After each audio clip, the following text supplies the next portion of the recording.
जय माता दी। आज आषाढ़ गुप्त नवरात्रि का तीसरा दिव्य दिन है। साधना की उस अवस्था का प्रतीक जहाँ सौंदर्य, शांति और तेज का अद्भुत संगम होता है। आज श्री दुर्गा सप्तशती पाठ से पहले हम ध्यान करते हैं महाविद्या त्रिपुर सुंदरी का, जो ब्रह्मांड की आदि सौंदर्य और पराशक्ति का स्वरूप है। वे न केवल रूप और माधुर्य की अधिष्ठात्री हैं, बल्कि आत्मा को परम शिव से जोड़ने वाली योग माया भी हैं। कमल पर विराजमान सौम्य दृष्टि वाली ये देवी हमारे अंतर्मन की कुरूपताओं को हरकर उसमें प्रेम, करुणा और दिव्य ज्ञान का संचार करती हैं। हे मातेश्वरी त्रिपुर सुंदरी, हमारे भीतर का अहंकार मिटाकर हमें भक्ति, वैराग्य और विवेक प्रदान करें। आप हमारे जीवन को दिव्यता से परिपूर्ण करें। साथ ही हम आराधना करते हैं माँ चंद्रघंटा की, जो रणचंडी रूप में शांत चेहरे के साथ युद्ध कौशल की अधिष्ठात्री हैं। उनके मस्तक पर सुशोभित अर्धचंद्र और घंटे की ध्वनि से दुष्ट शक्तियाँ कांप उठती हैं। वे साहस, वीरता और सुरक्षा की देवी हैं। हे माँ चंद्रघंटा, हमारे जीवन से भय, भ्रम और नकारात्मकता का नाश कीजिए। हमें आंतरिक शक्ति और आत्मविश्वास से भर दीजिए कि हम धर्म, सत्य और प्रेम के मार्ग पर अडिग रह सकें। इन दोनों स्वरूपों का ध्यान कर साधक अपने जीवन में दिव्यता और धैर्य, शक्ति और सौंदर्य दोनों को एक साथ जागृत कर सकता है।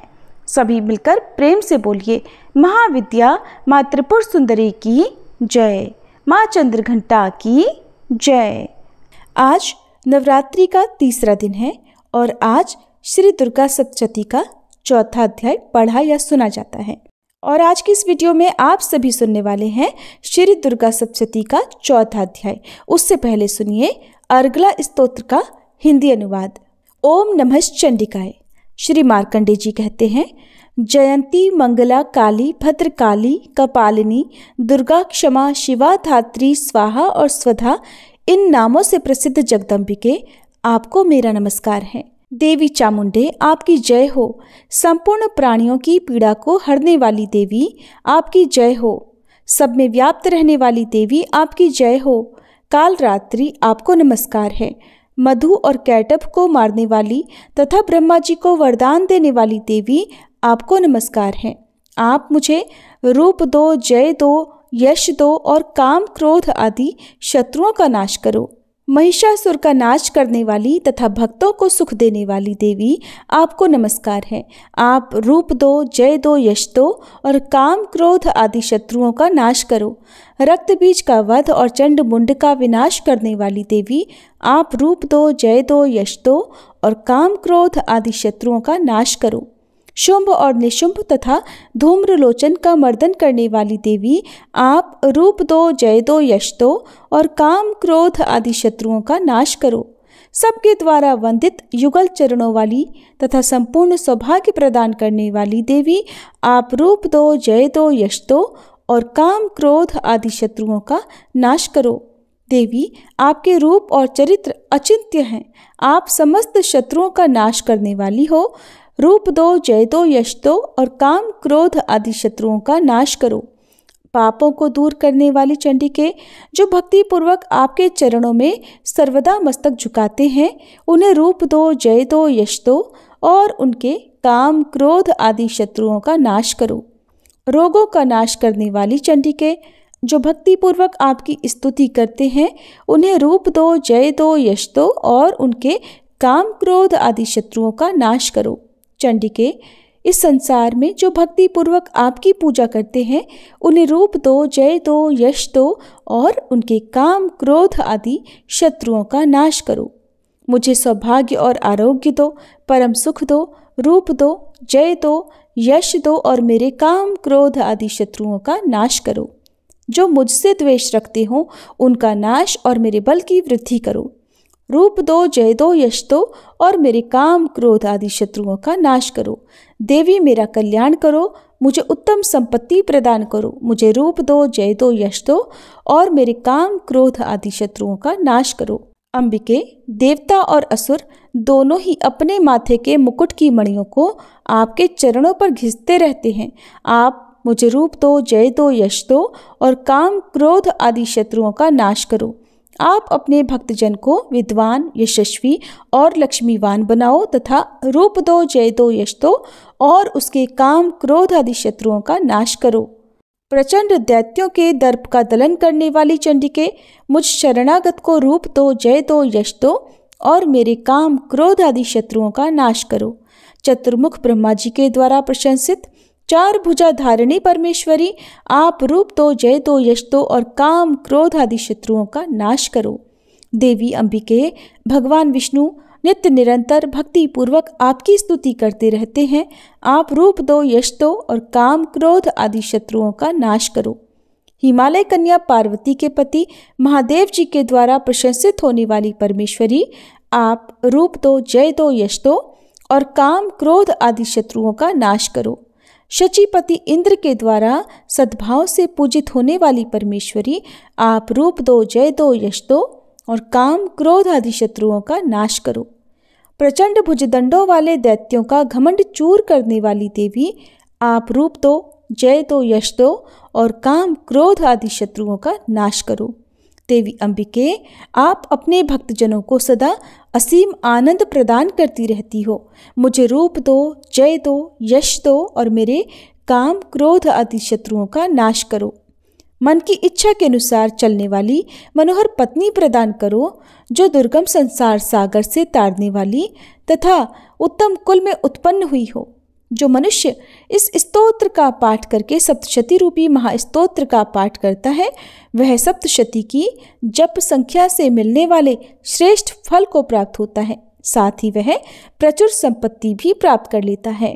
श्री अर्गला स्तोत्र पाठ समाप्त। अब सुनिए दुर्गा सप्तशती का चौथा अध्याय, जिसमें इंद्र आदि देवताओं द्वारा देवी की स्तुति का वर्णन किया गया है।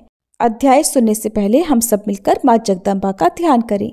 सिद्धि की इच्छा रखने वाले पुरुष जिनकी सेवा करते हैं तथा देवता जिन्हें सब ओर से घेरे रहते हैं, उन जया नाम वाली दुर्गा देवी का ध्यान करें।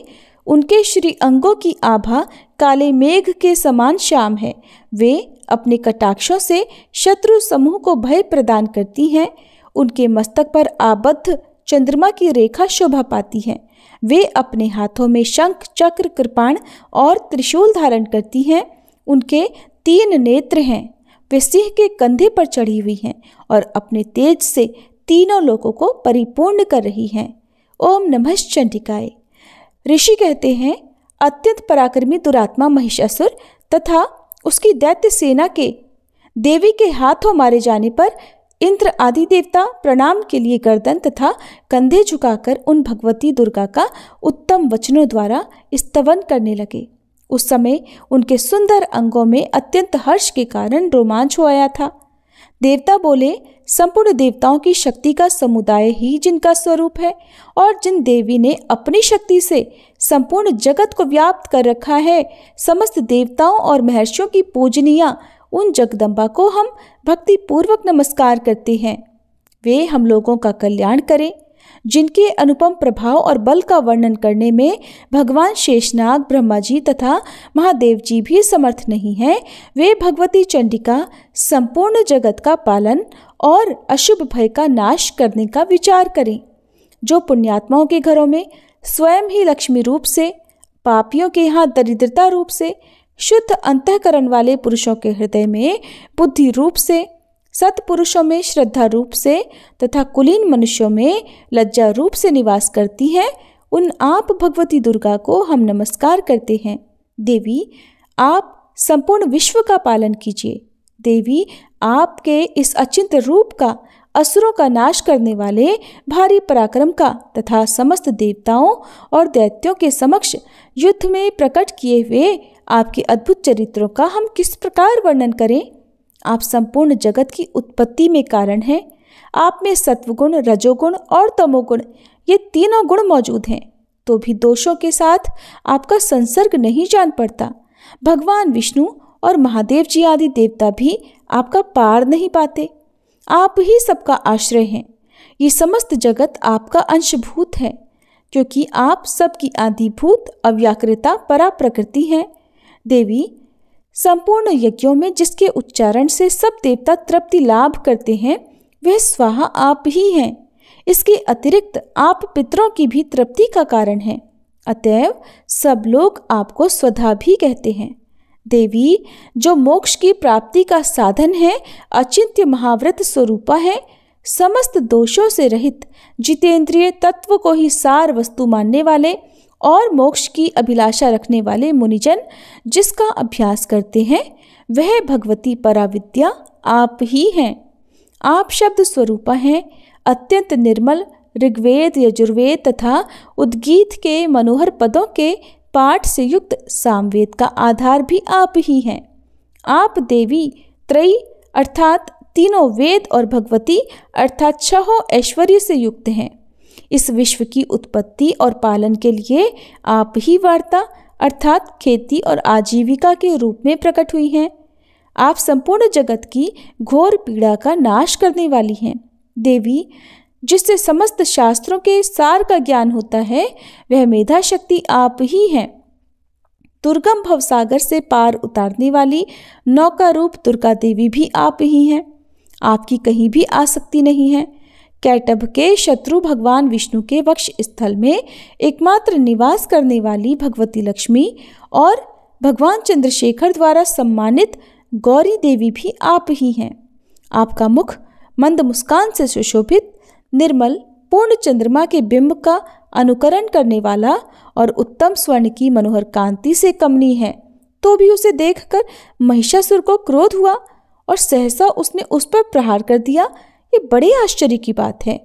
देवी, वही मुख जब क्रोध से युक्त होने पर उदय काल के चंद्रमा की भांति लाल और तनी हुई भौहों के कारण विकराल हो उठा, तब उसे देखकर जो महिषासुर के प्राण तुरंत नहीं निकल गए, ये उससे भी बढ़कर आश्चर्य की बात है, क्योंकि क्रोध में भरे हुए यमराज को देखकर भला कौन जीवित रह सकता है। देवी, आप प्रसन्न हो। परमात्म स्वरूपा आपके प्रसन्न होने पर जगत का अभ्युदय होता है और क्रोध में भर जाने पर आप तत्काल ही कितने कुलों का सर्वनाश कर डालती हैं।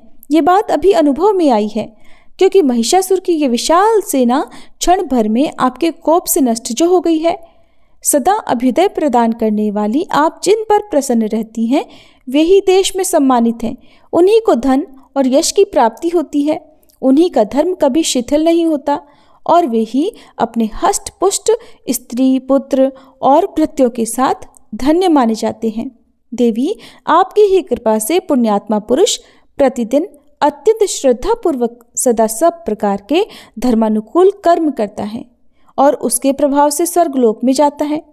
इसलिए आप तीनों लोकों में निश्चय ही मनोवांछित फल देने वाली हैं। माँ दुर्गे, आप स्मरण करने पर सब प्राणियों का भय हर लेती हैं और स्वस्थ पुरुषों द्वारा चिंतन करने पर उन्हें परम कल्याणमयी बुद्धि प्रदान करती हैं। दुख, दरिद्रता और भय हरने वाली देवी, आपके सिवा दूसरी कौन है जिसका चित्त सबका उपकार करने के लिए सदा ही दयाद्र रहता हो। देवी, इन्हें राक्षसों के मारने से संसार को सुख मिले और ये राक्षस चिरकाल तक नरक में रहने के लिए भले ही पाप करते रहे हों, इस समय संग्राम में मृत्यु को प्राप्त होकर स्वर्गलोक में जाएं, निश्चय ही ये सोचकर आप शत्रुओं का वध करती हैं। आप शत्रुओं पर शस्त्रों का प्रहार क्यों करती हैं? समस्त असुरों को दृष्टिपात मात्र से ही भस्म क्यों नहीं कर देती? इसमें एक रहस्य है। ये शत्रु भी हमारे शस्त्रों से पवित्र होकर उत्तम लोकों में जाएं, इस प्रकार उनके प्रति भी आपका विचार अत्यंत उत्तम रहता है। खड्ग के तेजपुंज की भयंकर दीप्ति से और आपके त्रिशूल के अग्रभाग की घनीभूत प्रभा से चौंधियाकर जो असुरों की आंखें फूट नहीं गई, उसमें कारण यही था कि वे मनोहर रश्मियों से युक्त चंद्रमा के समान आनंद प्रदान करने वाले आपके इस सुंदर मुख का दर्शन करते थे। देवी, आपका शील दुराचारियों के बुरे बर्ताव को दूर करने वाला है। साथ ही ये रूप ऐसा है जो कभी चिंतन में भी नहीं आ सकता और जिसकी कभी दूसरों से तुलना भी नहीं हो सकती, तथा आपका बल और पराक्रम तो उन दैत्यों का भी नाश करने वाला है जो कभी देवताओं के पराक्रम को भी नष्ट कर चुके थे। इस प्रकार आपने शत्रुओं पर भी अपनी दया ही प्रकट की है। वरदायिनी देवी, आपके इस पराक्रम की किसके साथ तुलना हो सकती है? और शत्रुओं को भय देने वाला और अत्यंत मनोहर ऐसा रूप भी आपके सिवा और कहाँ है? हृदय में कृपा और युद्ध में निष्ठुरता, ये दोनों बातें तीनों लोगों के भीतर केवल और केवल आप में ही देखी गई हैं। माते, आपने शत्रुओं का नाश करके इस समस्त त्रिलोकी की रक्षा की है। उन शत्रुओं को भी युद्ध भूमि में मारकर स्वर्गलोक में पहुंचाया है तथा उन्मत्त दैत्यों से प्राप्त होने वाले हम लोगों के भय को भी दूर कर दिया है। आपको हमारा नमस्कार है। देवी, आप शूल से हमारी रक्षा करें। अंबिके, आप खड्ग से भी हमारी रक्षा करें तथा घंटे की ध्वनि और धनुष की टंकार से भी हम लोगों की रक्षा करें। चंडिके, पूर्व, पश्चिम और दक्षिण दिशा में आप हमारी रक्षा करें तथा ईश्वरी, अपने त्रिशूल को घुमाकर आप उत्तर दिशा में भी हमारी रक्षा करें। तीनों लोकों में आपके जो परम सुंदर और अत्यंत भयंकर रूप विचरते रहते हैं, उनके द्वारा भी आप हमारी तथा इस भूलोक की रक्षा करें। अंबिके, आपके कर पल्लवों में शोभा पाने वाले खड्ग, शूल और गदा आदि जो जो अस्त्र हो, उन सब के द्वारा आप सब ओर से हम लोगों की रक्षा करें। ऋषि कहते हैं, इस प्रकार जब देवताओं ने जगन माता दुर्गा की स्तुति की और नंदनवन के दिव्य पुष्पों और गंध चंदन आदि के द्वारा उनका पूजन किया, फिर सबने मिलकर जब भक्तिपूर्वक दिव्य धूपों की सुगंध निवेदन की, तब देवी ने प्रसन्न वदन होकर प्रणाम करते हुए सब देवताओं से कहा। देवी बोली, देवताओं, तुम सब लोग मुझसे जिस वस्तु की अभिलाषा रखते हो उसे मांगो। तब देवतागण बोले, भगवती ने हमारी सब इच्छा पूर्ण कर दी, अब कुछ भी बाकी नहीं, क्योंकि हमारा ये शत्रु महिषासुर मारा गया। महेश्वरी, इतने पर भी यदि आप हमें और वर देना चाहती हैं, तो जब जब हम आपका स्मरण करें, तब तब आप दर्शन देकर हम लोगों के महान संकट दूर कर दिया करें। और प्रसन्न मुखी अंबिके, जो मनुष्य इन स्तोत्रों द्वारा आपकी स्तुति करे, उसे वित्त, समृद्धि और वैभव देने के साथ साथ उसकी धन और स्त्री आदि संपत्ति को भी बढ़ाने के लिए आप सदा हम पर प्रसन्न रहें। मार्कंडेय ऋषि कहते हैं, राजन, देवताओं ने जब अपने तथा जगत के कल्याण के लिए भद्रकाली देवी को इस प्रकार प्रसन्न किया, तब वे तथास्तु कहकर वहीं अंतर्ध्यान हो गई। भूपाल, इस प्रकार पूर्व काल में तीनों लोगों का हित चाहने वाली देवी जिस प्रकार देवताओं के शरीरों से प्रकट हुई थी, वह सब कथा मैंने कह सुनाई। अब पुनः देवताओं का उपकार करने वाली वे देवी दुष्ट दैत्यों तथा शुंभ निशुंभ का वध करने और सब लोगों की रक्षा करने के लिए गौरी देवी के शरीर से जिस प्रकार प्रकट हुई थी, वह सब प्रसंग मेरे मुंह से सुनो। मैं उसका तुमसे यथावत वर्णन करता हूँ। जय माता दी। इस प्रकार श्री मार्कंडेय पुराण में सावर्णिक मनवंतर की कथा के अंतर्गत देवी महात्म्य में शक्रादि स्तुति नामक चौथा अध्याय पूर्ण हुआ। इसके आगे के अध्याय आप सभी कल की वीडियो में जरूर सुनिएगा।